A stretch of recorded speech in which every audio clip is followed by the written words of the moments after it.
Let's watch this, man.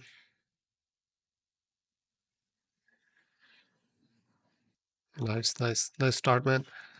Let's go through the main masses, the back one and the front one.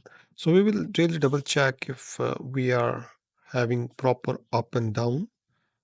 So let's say you are like, this is the contact position, same like walk cycle we have as a human. The contact position should be, in the middle, and then we have this fall. Let's say this is the hip, and hip is here on the contact position. Then we have our weight shift happening around here. So as we can see that the hip is going a bit down from previous pose, and we can see nice compression here. I feel like we are missing that. So our foot is around here when he should have the highest point, and then when we are coming down, as we can see that this foot is already approaching the contact position, we are still in the air. So let's try to reach the ground a bit earlier so that we will be shifting our weight on this leg. And when we go up, same thing we can notice here, that we have the pausing position, then the highest position of the hip, and then the contact position, and then the body will keep going down. I feel like we have some offset there. So let's try to work on the leg and the hip to really apply that note, proper weight shift like we have in the walk cycle. And this rotation in the foot, I think we don't need that. This lower part of the leg, although this is the finger and this is the nail of the finger. So this it should already be reaching forward like we have here. So if we draw this pose, I can scale down the size. So as we can see, this part is reaching the contact position. It has this kind of angle, and then it has nice compression going on, which we are missing over here. So when we will have our weight on top of this leg, we will have that compression.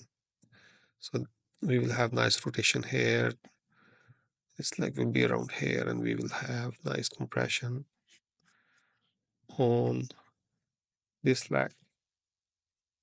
And right now we can double check this leg as well, the pose of this leg. We can clearly see that when we are having this leg back there is nice, angle to that leg.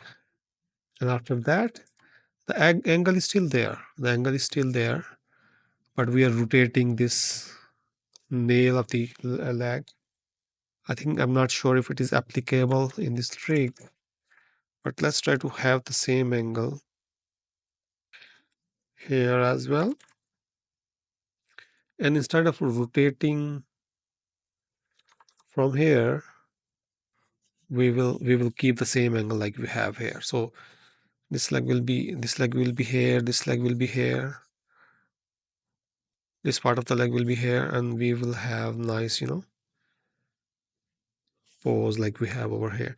Most of time these parts, they are parallel to each other. Like this part is parallel to this part, and we will try our best to do the same for the other leg. So I feel like there is a some offset there. Most of time these parts, they stay parallel.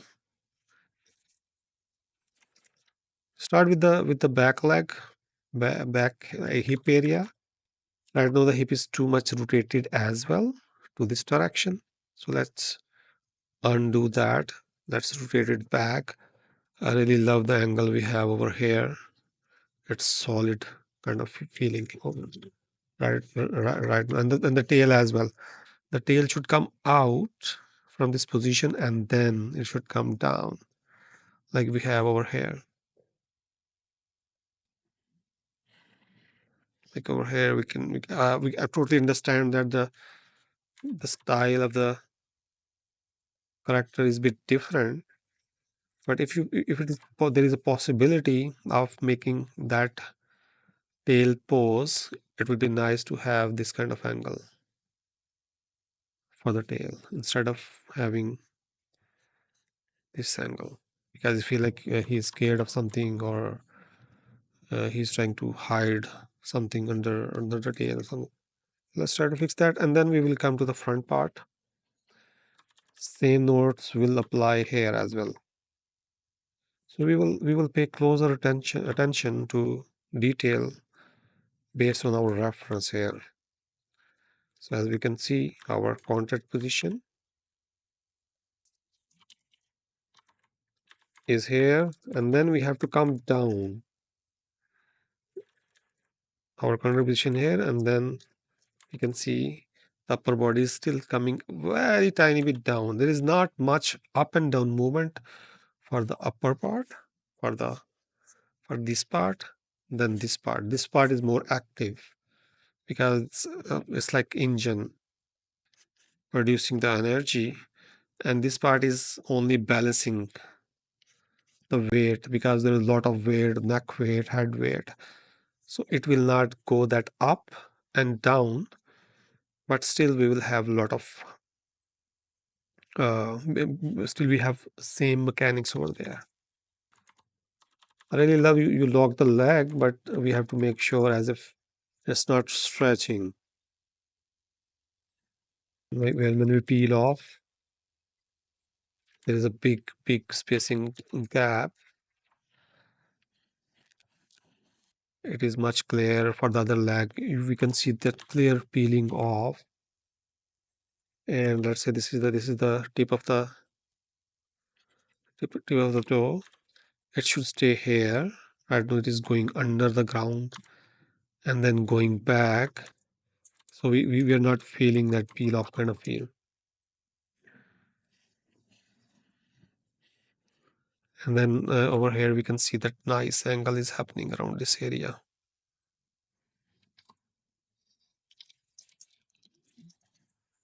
This one is too straight, so let's try to add that bend around this area as well. I'm not sure about the rig, if the rig has that flexibility to really get that kind of poses or not. But yeah, try your best to achieve that. And as we can see that there is a reach, like shoulder is working together with the leg to really reach further. And as we can see that, let's say if we draw a line here, so the leg is almost approaching this position.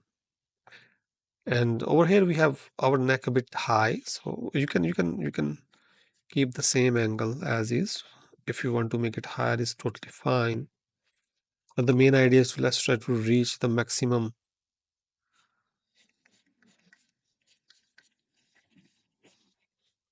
stride we can have. Like let's say that we can do a little bit of shoulders here as well, and we can clearly see that from this angle that if we really pay close attention to this part,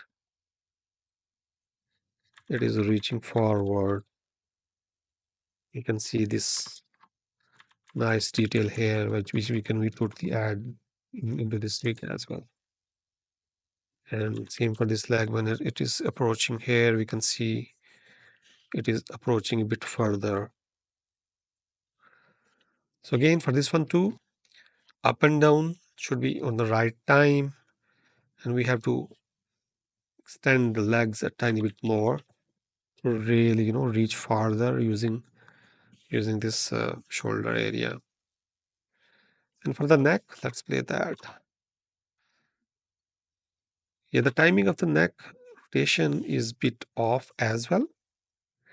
If you really play through and let's say we are tracking this, maybe we can track the nose as well.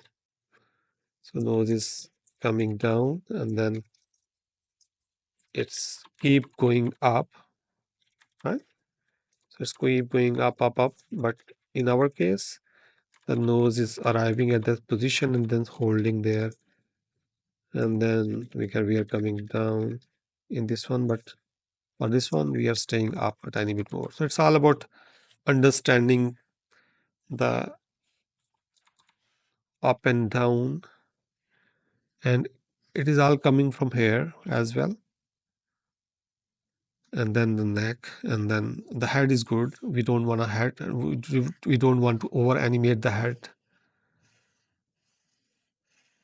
But there is one thing we can see, that there is a nice rotation in the neck area, and we can see that horse is looking somewhere around here as well.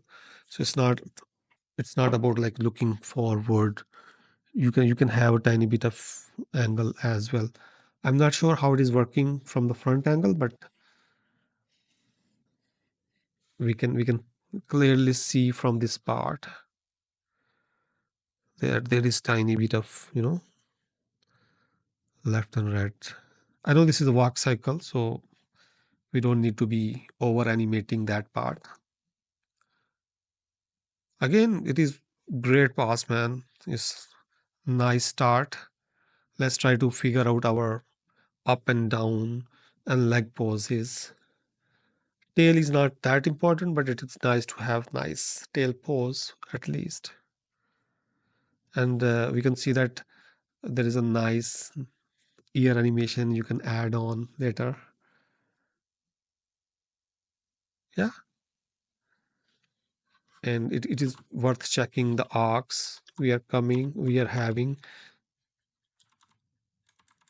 while planting our fruit from back there to front.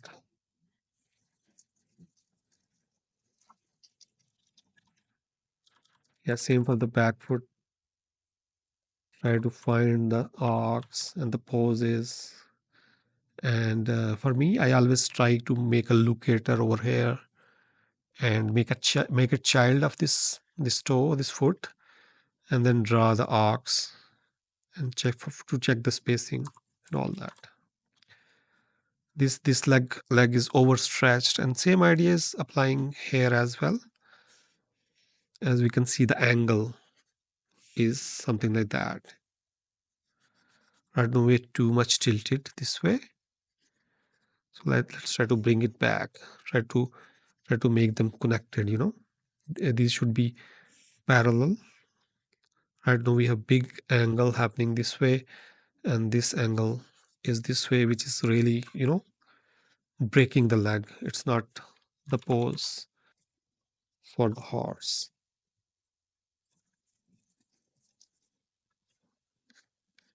These parts, they always stay like this. So let's say if you found that this is the right angle, then it should be here. This angle should be like that. It means that maybe we have to readjust the leg as well. If you have any question, let me know. Again, awesome work. See you later, man. Thank you.